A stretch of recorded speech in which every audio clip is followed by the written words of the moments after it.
Shri C K Saseendran, ഇപ്പോൾ ഈ വിഷയത്തിൽ ഇന്നലെ മുഖ്യമന്ത്രി പറഞ്ഞത് മുണ്ടക്കൈ ചൂരൽമല ദുരന്തവുമായി തുരങ്കപാതയെ ബന്ധപ്പെടുത്തേണ്ട, തുരങ്കപാതകൾ ഏതെങ്കിലും തരത്തിൽ ഉരുൾപൊട്ടലുകൾക്ക് കാരണമാകുമോ എന്നത് പഠിക്കണം, ഇതാണ് പറഞ്ഞിട്ടുള്ളത്. അതായത് നിലവിൽ ഈ പദ്ധതിയുമായി സർക്കാർ മുന്നോട്ട് പോവുകയാണ്. ലോകത്തെവിടെയെങ്കിലും തുരങ്കപാതകൾ ദുരന്തത്തിന് കാരണമായിട്ടുണ്ടോ എന്നറിയില്ല. പക്ഷേ ഇവിടെ ഇത് ഉരുൾപൊട്ടലിന് കാരണമാകുമോ എന്നത് പഠിക്കേണ്ടതാണ്. പക്ഷേ ഇത് രണ്ടും തമ്മിൽ ബന്ധപ്പെടുത്തേണ്ട ഒരു സാഹചര്യമില്ല എന്ന് പറയുന്നു. നമുക്കുണ്ടായൊരു ദുരന്തം എത്ര വലുതാണ് എന്നത് നമ്മളത് ഇനിയിപ്പോൾ പ്രത്യേകിച്ച് അതിനെക്കുറിച്ച് പറയേണ്ടതില്ല. ഇങ്ങനെ ഒരു നിലപാടെടുക്കുമ്പോൾ സർക്കാർ അതുമായി മുന്നോട്ട് പോകുന്നു എന്നത് തന്നെയല്ലേ? അപ്പോൾ അത് CPIയുടെ കൃത്യമായ നിലപാട് ഇന്ന് അവർ പറയുന്നു. പശ്ചിമഘട്ട മേഖല എത്രത്തോളം ലോലമാണ്, അവിടെ ഇനിയും വികസന പ്രവർത്തനം നടത്തുമ്പോൾ 2 വട്ടം കൂടി ആലോചിക്കണം എന്ന് പറയുകയാണ്. ദുരന്തമുഖത്ത് നിന്നുകൊണ്ട് പറയുന്നു എന്ന് തന്നെ നമുക്കതിനെ പറയേണ്ടി വരും.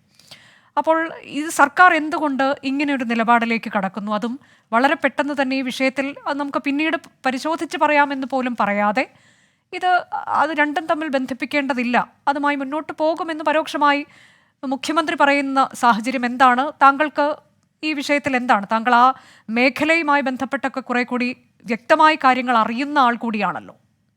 ശ്രീ സി കെ ശശീന്ദ്രൻ, വയനാട് തുരങ്കപാതയെ സംബന്ധിച്ച് വളരെ പെട്ടെന്ന് ഉയർന്നു വന്ന ഒരാശയമല്ല. കഴിഞ്ഞ 5-6 വർഷങ്ങളായി അത് സംബന്ധിച്ചിട്ടുള്ള പഠനങ്ങളും അത് സംബന്ധിച്ചിട്ടുള്ള കേന്ദ്ര സംസ്ഥാന ഗവൺമെൻറ്റുകളുടെ പരസ്പര ചർച്ചകളും കത്തിടപാടുകളുമെല്ലാം നടന്നതിന് ശേഷമാണ് അതിൻ്റെ ഒരു നിലയിലേക്ക് ഇപ്പോൾ എത്തിയിരിക്കുന്നത്. ഏതാനും മാസങ്ങൾക്ക് മുമ്പ് വയനാട്ടിലും കോഴിക്കോട് ജില്ലയിലും സാമൂഹ്യാഘാത പഠനം ഉൾപ്പെടെ നടന്നിരുന്നു. അതിനുശേഷമുള്ള ചില നടപടികളായിട്ട് മുന്നോട്ട് പോകുന്നത് കേന്ദ്ര വനം പരിസ്ഥിതി വകുപ്പിൻ്റെ അന്തിമ അനുമതി ഉൾപ്പെടെയുള്ള കാര്യങ്ങൾ ലഭ്യമാകേണ്ടതുണ്ട്. ആ സന്ദർഭത്തിലാണ് നമ്മളെല്ലാം വേദനിപ്പിച്ച, നമുക്കെല്ലാവർക്കും പ്രയാസമുണ്ടാക്കിയ, ഭയാനകമായതും ഉത്കണ്ഠ ഉണ്ടാക്കുന്ന രീതിയിലുള്ള ചൂരൽമല മുണ്ടക്കൈ ദുരന്തമുണ്ടായിട്ടുള്ളത്. അതിൻ്റെ പശ്ചാത്തലത്തിലാണ് വീണ്ടും ഈ കാര്യങ്ങൾ ചർച്ച ചെയ്യപ്പെടുന്നത് എന്നുള്ള കാര്യത്തിൽ സംശയമില്ല.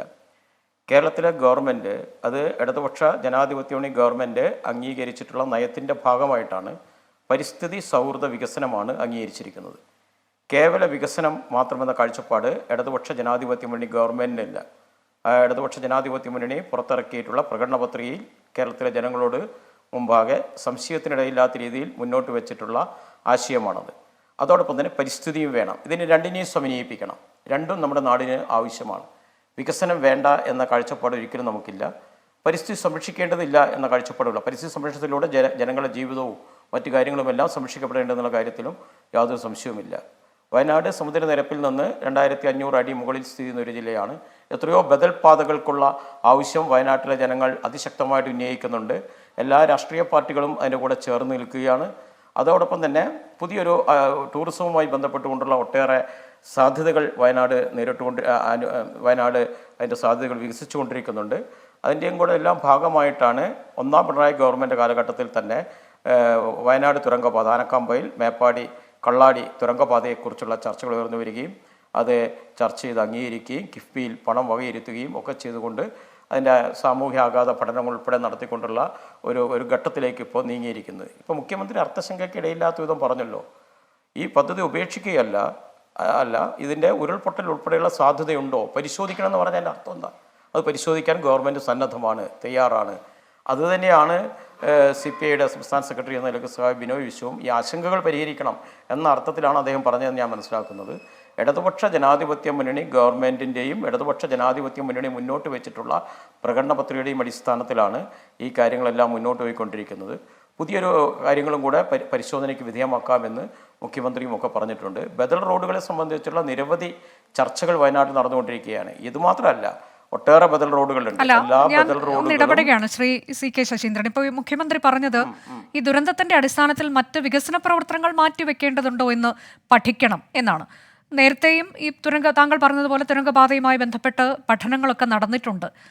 പിന്നീട് അദ്ദേഹം പറയുന്ന പല സ്ഥലങ്ങളിലും തുരങ്കങ്ങൾ ഉണ്ടാകുന്നുണ്ട്. പക്ഷേ അതൊന്നും ദുരന്തമുണ്ടാക്കുന്നു എന്ന് ലോകത്തൊരിടത്തും കണ്ടിട്ടില്ല എന്ന് പറയുകയാണ്. അപ്പോൾ നമ്മൾ ഈ മറ്റ് സ്ഥലത്ത് തുരങ്കങ്ങളുണ്ട്, അത് ദുരന്ത കാരണമാകുന്നില്ല എന്ന് പറയുന്നത് പോലെയാണോ വയനാട്? താങ്കൾക്കത് വളരെ കൃത്യമായി അറിയാവുന്നതല്ലേ? മാത്രമല്ല, ഈ വിഷയം വീണ്ടും ചർച്ചയിലേക്ക് വരാനുള്ള സാഹചര്യം എന്താണ്, അതും താങ്കൾ ഇപ്പോൾ പറഞ്ഞു. അപ്പോൾ നമ്മൾ വികസനം വേണം, പരിസ്ഥിതി സൗഹൃദ വികസനം വേണമെന്നൊക്കെ പറയുമ്പോൾ ഇവിടെ മനുഷ്യർ കൂടി ബാക്കി വേണ്ടേ ശ്രീ സി കെ ശശീന്ദ്രൻ? തീർച്ചയായിട്ടും മനുഷ്യർ ഉൾപ്പെടുന്നതാണ് പരിസ്ഥിതി, മനുഷ്യരില്ലാത്തതല്ല പരിസ്ഥിതി.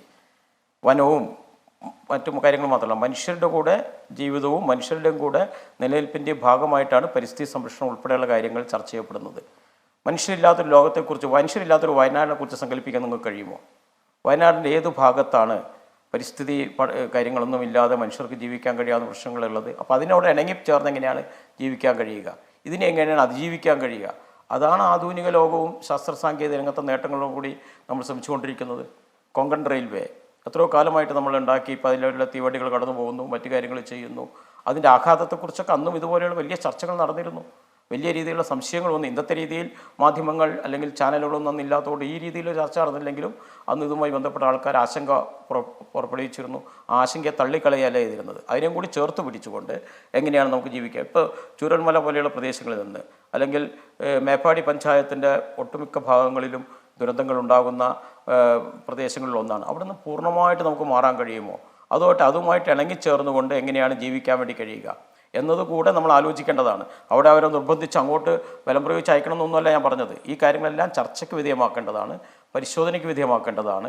ആ കാര്യങ്ങൾ ഇപ്പോൾ തന്നെ ചൂരൽമലയിൽ നിന്ന് മാറ്റി താമസിപ്പിക്കുന്ന ആൾക്കാർക്ക് അവിടെ ഇനി താമസിക്കാൻ പറ്റുമോ എന്ന് ജിയോളജിക്കൽ സർവേ ഓഫ് ഇന്ത്യയുടെ സർവേ നടന്നുകൊണ്ടിരിക്കുന്നുണ്ട്. അപ്പോൾ ചില സ്ഥലങ്ങളിൽ മാറ്റേണ്ടി വരും. ഇവിടെ മുഖ്യമന്ത്രി തന്നെ പറഞ്ഞിട്ടുണ്ട് ഉരുൾപൊട്ടൽ സാധ്യതയുണ്ടോ എന്ന് പരിശോധിക്കേണ്ടതുണ്ട്. അങ്ങനെ പരിശോധിച്ചിട്ട് അങ്ങനെ വല്ല സാധ്യത നിലവിൽ ഈ പാത കടന്നു പോകുന്നത് ആനക്കാംപൊയിൽ കള്ളാടി മേപ്പാടി പാത അങ്ങനെയാണല്ലോ അല്ലേ? ഇതിൽ ഈ കള്ളാടി അല്ലെങ്കിൽ മേപ്പാടി എന്നൊക്കെ പറയുന്നത് കഴിഞ്ഞ ദിവസമുണ്ടായ ദുരന്തത്തിനിരയായ മേഖലയാണല്ലോ. അപ്പോൾ ഇതിൻ്റെ ഈ റൂട്ടിലൂടെ ഇത് ഏത് തരത്തിലേക്കാണ് സാധ്യമാവുക എന്നുള്ളത് വലിയൊരു വിഷയമല്ലേ ശ്രീ സി കെ ശശീന്ദ്രൻ? അത് അവിടുത്തെ ജനങ്ങളെ ഏത് തരത്തിലേക്കാണ് ബാധിക്കുക? വീണ്ടും മല തുറക്കുന്നതിനെ കുറിച്ചാണ് നമ്മൾ സംസാരിക്കാൻ പോകുന്നത്. അപ്പോൾ ഇതൊക്കെ ഒരു ആശങ്കയല്ലേ? ഈ കേന്ദ്ര വനം പരിസ്ഥിതി മന്ത്രാലയം അല്ലെങ്കിൽ വകുപ്പ് ഇപ്പോൾ ഉണ്ടായ ദുരന്തത്തിന് മുമ്പ് തന്നെ 2019 പുത്തുമലയിൽ ദുരന്തം ഉണ്ടായിട്ടുണ്ട്. 1984 മുണ്ടക്കയിൽ ദുരന്തമുണ്ടായിട്ടുണ്ട്. വർഷങ്ങൾക്ക് മുമ്പ് 60-ലാണെന്ന് തോന്നുന്നു ചെമ്പ്രയിൽ വലിയ രീതിയിലുള്ള ഇതിൻ്റെ മറുവശത്ത് വലിയ ദുരന്തമുണ്ടായിട്ടുണ്ട്. ആ ദുരന്തമെല്ലാം ഉണ്ടായ ശേഷമാണല്ലോ വനം പരിസ്ഥിതി മന്ത്രാലയം അത് സംബന്ധിച്ചിട്ടുള്ള ക്ലിയറൻസ് മുന്നോട്ട് പോകാമെന്നുള്ള പച്ചക്കൊടി കാണിച്ചിരിക്കുന്നത്. അപ്പോൾ അതൊന്നും അവരുടെ പഠനത്തിന് വിധേയമായിട്ടുണ്ടാവില്ല നമുക്ക് കാണാൻ വേണ്ടി കഴിയുമോ? ഇവിടെ വിഷയം ഇപ്പം ഒരു പ്രത്യേകത സവിശേഷതയുണ്ട്. കാരണം അടിയന്തര ശ്രദ്ധ നമ്മുടെ മുമ്പിൽ വരുന്നുണ്ട് ചൂരൽമല വിഷയവുമായി ബന്ധപ്പെട്ടുകൊണ്ട്. തീർച്ചയായിട്ടും നിങ്ങൾ പ്രകടിപ്പിക്കുന്ന ആശങ്കയും ഉത്കണ്ഠയും എല്ലാം നമ്മൾ പരിശോധനയ്ക്ക് വിധേയമാക്കേണ്ടതാണ്. അത് മുഖ്യമന്ത്രി തന്നെ പറഞ്ഞിട്ടുണ്ട്. ബിനോയ് വിശ്വം പറഞ്ഞ ശേഷം മുഖ്യമന്ത്രി തന്നെ പറഞ്ഞിട്ടുണ്ട് ഈ രീതിയിൽ ഉരുൾപൊട്ടലിന് സാധ്യതയുണ്ടോ എന്നത് പരിശോധിക്കാവുന്നതാണ്. അതിന് ഞങ്ങൾ പരിശോധിക്കില്ല എന്നുള്ള നിലയല്ലല്ലോ സ്വീകരിച്ചിരിക്കുന്നത്. അന്തിമമായിട്ടുള്ള തീരുമാനങ്ങൾ തുരങ്കപാതയുടെ കാര്യത്തിൽ ഒരു പുനരാലോചന വേണ്ടതുണ്ടോ അല്ലെങ്കിൽ വേണ്ടതുണ്ട്, നമുക്കതിനെക്കുറിച്ച് ചിന്തിക്കേണ്ടി വരും എന്നല്ല മുഖ്യമന്ത്രി പറഞ്ഞത് എന്നുള്ളിടത്താണ് നമുക്കൊരു സംശയം ഉയർന്നത്. ഞാൻ താങ്കളിലേക്ക് എത്താം. പറയൂ. എന്നോട് തന്നെയാ? അതെ, താങ്കൾ പറയൂ, പറഞ്ഞു പൂർത്തിയാക്കും. അല്ല, അത് പറഞ്ഞല്ലോ, മുഖ്യമന്ത്രി കൃത്യമായി പറഞ്ഞു. വീണ്ടും നിങ്ങളുടെ സംശയമാണ് നിങ്ങൾ പറയുന്നത്. ഉരുൾപൊട്ടൽ സാധ്യതയുണ്ടോ എന്ന് പരിശോധിക്കാമെന്ന് പറഞ്ഞതിൻ്റെ അർത്ഥം ഈ സാധാരണഗതിയിൽ ഈ പദ്ധതിയായിട്ട് മുന്നോട്ട് പോവുകയാണ് കേരളത്തിലെ ഗവൺമെൻറ്. അത് കേരളത്തിലെ ഗവൺമെൻറ്റിൻ്റെ പദ്ധതിയാണ്. ഗവൺമെൻറ് പദ്ധതി എന്ന നിലക്ക് ഇടതുപക്ഷ ജനാധിപത്യ മുന്നണി ചർച്ച ചെയ്ത് അംഗീകരിച്ചിട്ടുള്ള പദ്ധതിയാണ്. പ്രകടനപത്രയിൽ മുമ്പ് പറഞ്ഞിട്ടുള്ള നയത്തിൻ്റെ ഭാഗമാണ്. പ്രകടനപത്രയിൽ വികസനവും പരിസ്ഥിതിയും തമ്മിൽ കൂട്ടിയോജിപ്പിച്ചുകൊണ്ടുള്ള ഒരു നയമാണ് കേരളത്തിലെ ഗവൺമെൻറ് മുന്നോട്ട് പോകാമെന്ന് പറഞ്ഞിട്ടുണ്ട്. അതിൻ്റെ അടിസ്ഥാനത്തിൽ ഒരു പുതിയ സംഭവം നമുക്ക് പുതിയ കാര്യം നമ്മുടെ മുമ്പാകെ ഉയർന്നു വന്ന് ചൂരൽമല മുണ്ടക്കൈ ദുരന്തമാണ്. നമ്മളെല്ലാവരെയും ഒരുപോലെ ഇരുത്തി ചിന്തിപ്പിക്കുന്നതാണത്. ആ പശ്ചാത്തലത്തിൽ മുഖ്യമന്ത്രി തന്നെ ഒരു കാര്യം പറഞ്ഞു, ഉരുൾപൊട്ടൽ പോലെയുള്ള സാധ്യതയുണ്ടോ അത് നമുക്ക് പരിശോധിക്കാം.